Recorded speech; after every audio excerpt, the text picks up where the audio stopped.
হাইতির বিপক্ষে Carlo অ্যানচেলত্তির starting 11 যেমনই হোক, কার্লো অ্যানচেলত্তিকে কিন্তু এই ম্যাচে একদম কেয়ারফুল থাকতে হবে। বিকজ স্কটল্যান্ড বনাম হাইতির যে ম্যাচ ছিল, ওই ম্যাচটা আপনারা যারা দেখছেন তারা হয়তো বুঝতে পারছেন ব্রাজিল কোনো সহজ প্রতিপক্ষকে ফেস করতেছে না। ব্রাজিলের এই ম্যাচটা এতটাও ইজি হবে না যতটা ইজি আমরা ভাবতেছি। হাইতি যেমন অ্যাটাকিং ফুটবল খেলে, হাইতি যেমন প্রেসিং ফুটবল খেলে, কার্লো অ্যানচেলত্তির জন্য বিপদ হইতে পারে। হাইতির বিপক্ষে যদি কার্লো অ্যানচেলত্তিকে গেম বের করতে হয়, গেমে পজিটিভ রেজাল্ট নিয়ে আসতে হয়, তাহলে কার্লো অ্যানচেলত্তিকে হাইতির প্রেসিং ট্র্যাপ ব্রেক করতে হবে। আর হাইতির এই প্রেসিং ট্র্যাপটা ব্রেক করার জন্য কার্লো অ্যানচেলত্তিকে কিছু সিস্টেমে খেলাইতে হবে। স্টার্টিং 11 যেমনই হোক, উনি যদি সিস্টেমে খেলাইতে পারে তাহলে ম্যাচে পজিটিভ রেজাল্ট আসবে, এটা শিওর। আমি আজকে কথা বলবো হাইতির বিপক্ষে কার্লো অ্যানচেলত্তিকে কোন সিস্টেমগুলা ফলো করলে পজিটিভ রেজাল্ট আসতে পারে, এই বিষয়গুলা নিয়ে। এর আগে আমি বলে রাখি, এই সিস্টেমগুলা, এই পয়েন্টগুলা আমি স্কটল্যান্ডের বিপক্ষে হাইতির যে ম্যাচ ছিল, ওই ম্যাচ দেখার পর মোটামুটি বুঝতে পারছি অ্যাকচুয়ালি হাইতি কোন টাইপের ফুটবল খেলে বা ব্রাজিলের বিপক্ষে এরা কোন টাইপের ফুটবল খেলবে। So point number 1, rest defence, মানে অ্যাটাকিং এর সময় ডিফেন্সিভ লাইনকে সলিড রাখা। ধরুন ব্রাজিল অ্যাটাক করতেছে, ব্রাজিলের প্লেয়াররা অ্যাটাকে গেছে, অ্যাটাকে গিয়ে যদি ব্রাজিল কাউন্টার খায় বা হাইতি কাউন্টার দেয়, তখন ব্রাজিলকে অবশ্যই ব্লক করতে হবে। আর এই ব্লক করার জন্য ব্রাজিলকে সর্বপ্রথম কি করতে হবে, ব্রাজিলের যেই ডিফেন্সিভ লাইন ওইটাকে সলিড রাখতে হবে। এখন কার্লো অ্যানচেলত্তিকে তার ডিফেন্সিভ লাইন বা হাইতির কাউন্টার ব্লক করার জন্য কোন সিস্টেম ফলো করতে হবে, ডিফেন্সে ওনাকে 3জন ফিক্সড রাখতে হবে, অথবা ডিফেন্সিভ মিডে 3জন রাখতে হবে। ওনাকে কি করতে হবে, টোটাল 5জন পেছনে রাখতে হবে। আর না হয় উনি হাইতির যেই কাউন্টার অ্যাটাক প্রেসিং ওইটা আটকাইতে পারবে না। যদি ডিফেন্সিভ লাইন সলিড থাকে বা ব্রাজিল মিডে ব্লক করতে পারে বা ডিফেন্সে ব্লক করতে পারে, তাহলে ব্রাজিলের জন্য এটা প্লাস পয়েন্ট। আর যদি এমন না করতে পারে, হাইতির প্রেসিং আটকাইতে না পারে, তাহলে বিপদ হয়ে যাবে। আমি আপনাদেরকে একদম ইজি করে বলি, ধরুন আমাদের অ্যাটাকাররা অ্যাটাকে গেছে, অ্যাটাকে যাওয়ার পর ওইখানে বল লুজ করছে কোথায়, হাইতির এরিয়াতে। এখন হাইতি কি করবে, যেহেতু নিচে স্পেস আছে, হাইতি কাউন্টার দিবে। এখন এই কাউন্টার আটকানোর জন্য কার্লো অ্যানচেলত্তির কিন্তু পরিকল্পনা থাকতে হবে। পরিকল্পনা ছাড়া কার্লো অ্যানচেলত্তি কিন্তু এই কাউন্টার আটকাইতে পারবে না। এর জন্য কি করতে হবে, 3জন বা 4জনকে ডিফেন্স লাইনে দাঁড় করাই দিতে হবে। হ্যাঁ, আপনি ফুলব্যাক খেলাবেন, আপনার 2 ফুলব্যাক যখন অ্যাটাকিং লাইনে চলে আসবে বা ওভারল্যাপিং করবে, তখন আপনার 2জন সেন্টার ব্যাক থাকতেছে, এদের ব্যাকআপ দিবে কে, এদের ব্যাকআপ দিবে আপনার যে 2জন ডিফেন্সিভ মিডফিল্ডার থাকবে, যে 2জনকে আপনি ডাবল পিভটে খেলাবেন, এরা আপনাকে ব্যাকআপ দিবে বা আপনার ডিফেন্সিভ লাইনকে ব্যাকআপ দিবে। এরাই কিন্তু হাইতির কাউন্টার আটকাবে, হাইতির প্রেসিং আটকাবে। এরপর নাম্বার 2, ওয়ান টাচে ফুটবল। হাইতির প্লেয়াররা নর্মালি কি করে জানেন, তারা হিউজ প্রেস করে।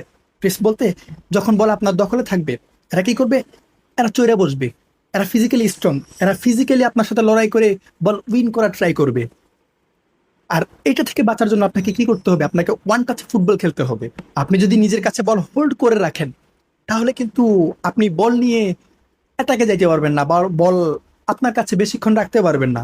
হাইতি প্রেস করবে, এরা কিন্তু দল ভেদে প্রেস করে, এরা এরা মিডে ওভারলোড করে প্রেস করে। সো আপনি কিন্তু বল রাখতে পারবেন না। এমন না যে এরা একজন এসে আপনার সাথে লড়াই করবে বলের জন্য। আপনার কাছে বল আছে, এরা 2জন আসবে, 3জন আসবে, এসে আপনাকে প্রেস করবে, আপনাকে ঘিরে ধরবে আপনার কাছ থেকে বল উইন করার জন্য। সো আপনাকে কি করতে হবে, আপনাকে ওয়ান টাচে ফুটবল খেলতে হবে। আপনি বল পাইছেন, আপনার প্লেয়ারকে পাস দেন, আপনার প্লেয়ার বল পাইছে, অন্য প্লেয়ারকে পাস দেন। এইভাবে কিন্তু আপনার স্পেস মেক করতে হবে। আর না হয় ভাই, ব্রাজিল বিপদে পড়ে যাবে। এরপর নাম্বার 3, উইং স্ট্রেচিং। হাইতি কি করে, ওই যে আমি বলছি মিডে ওভারলোড করে। এখন হাইতি যদি ওভারলোড করে, মিডে জট বাইদা যায়, ধরুন এরা 5জন মিলে উপরে উঠে গেল বা মিডে চলে আসলো, তখন কিন্তু মিডে আর কোনো স্পেস থাকবে না, এরা মিড দখল করে নিছে। তখন আপনাকে কি করতে হবে, আপনার প্লেয়ারদেরকে ছড়ায় যাইতে হবে। ছড়ায় যাইতে হবে বলতে, আপনার যে উইঙ্গাররা থাকবে বা উইং ব্যাকরা থাকবে, এদেরকে সাইড লাইনে চলে যেতে হবে, গেম ওইখান থেকে বের করতে হবে। আর তখন মিডে কিন্তু আপনি ডমিনেট করলে হবে না, মিডে আপনি বল নিয়ে ঘুরে করলে হবে না।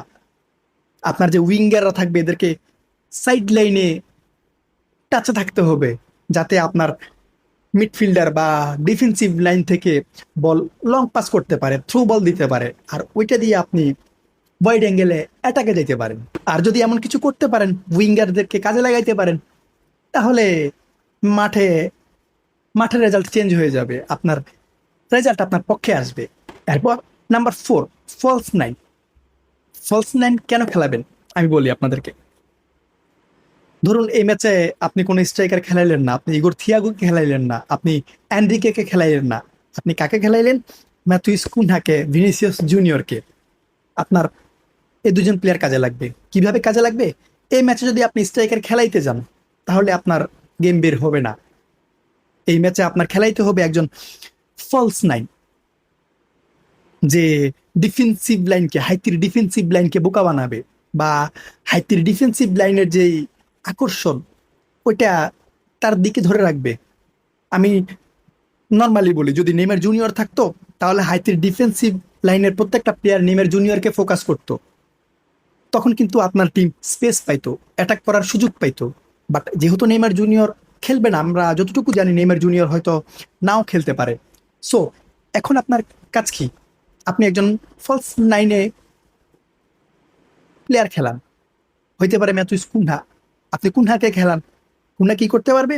কুনহা টাইপের প্লেয়ার কিন্তু 2-3 জন প্লেয়ারকে তার সাইডে রাখতে পারবে। মানে সে যখন বল পাবে, তাকে আটকানোর জন্য 2-3 জন প্লেয়ার আসবে, তখন কিন্তু আপনি স্পেস পাবেন, আপনার অন্যান্য যে প্লেয়াররা থাকবে এরা স্পেস পাবে। আর ওই স্পেসটা কিন্তু আমাদের ভিনিসিয়াস জুনিয়র বলেন, আমাদের রাইট সাইডে যে প্লেয়াররা থাকবে, বা আমাদের অন্য যে অ্যাটাকার থাকবে, এরা খুব ভালোভাবে কাজে লাগাইতে পারবে। এখন আমরা সবাই কি জানি, হাইতি ফিজিক্যালি অনেক বেশি স্ট্রং। এখন হাইতির বিপক্ষে আমাদেরকে লড়াই করতে হবে কোথায়? মিডে। হাইতি প্রেস করবে, ওই প্রেস আমাদেরকে আটকাইতে হবে। এই ম্যাচের মূল ব্যাটল কিন্তু হাইতি ফিজিক্যালি করবে, বাট ব্রাজিলকে করতে হবে ট্যাকটিক্যালি। আমরা যদি ফিজিক্যালি লড়াই করতে যাই বা হাইতিকে ফিজিক্যালি ডমিনেট করতে যাই, আমরা পারবো না।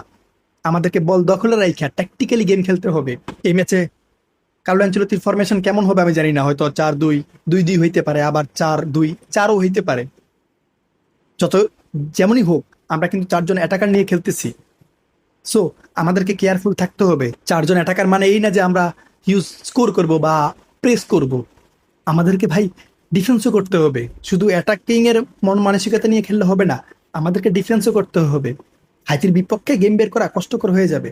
আপনারা যত কথাই বলেন হাইতি ছোট দল, ব্রাজিল ইজিলি উইন করে ফেলবে, না ভাই, এতটাও ইজি হবে না।